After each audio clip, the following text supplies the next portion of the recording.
afternoon, ma'am. I'm Decaret Amoso. This is Decaret Roland, my chosen interviewee. My first question: how did Rizal exposures to European ideas influence his vision for the Philippines?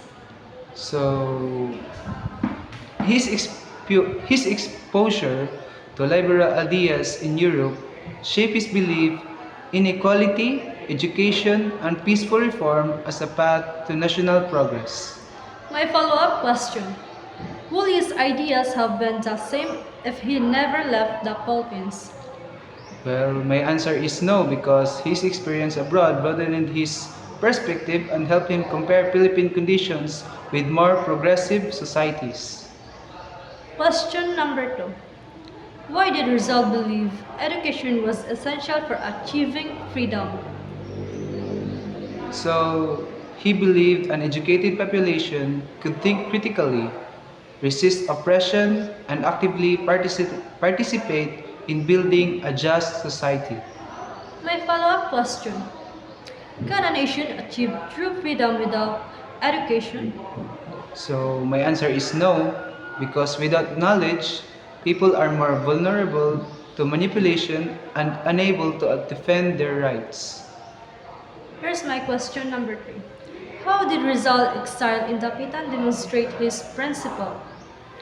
So, even in exile, he served the community through teaching, medicine, and civic projects, showing his commitment to helping others. And my follow-up question: what does his reveal about leadership? So, it shows that true leadership is about service and integrity, even without power or recognition. Question number 4. In what way did Rizal execution change his role in Philippines history? So, his execution turned him into a symbol of sacrifice, inspiring unity and strengthening the desire for independence.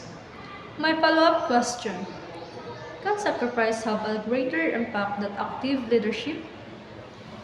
Well, yes, because it can inspire people emotionally and motivate them to continue the cause. Question number 5. Why did Rizal emphasize reform instead of immediate revolution? So, he believed gradual reform would create lasting change by preparing society intellectually and morally. My follow-up question: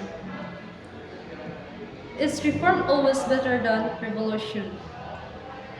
So, not always because reform can be slow, and in some cases, people may turn to revolution when change is urgently needed.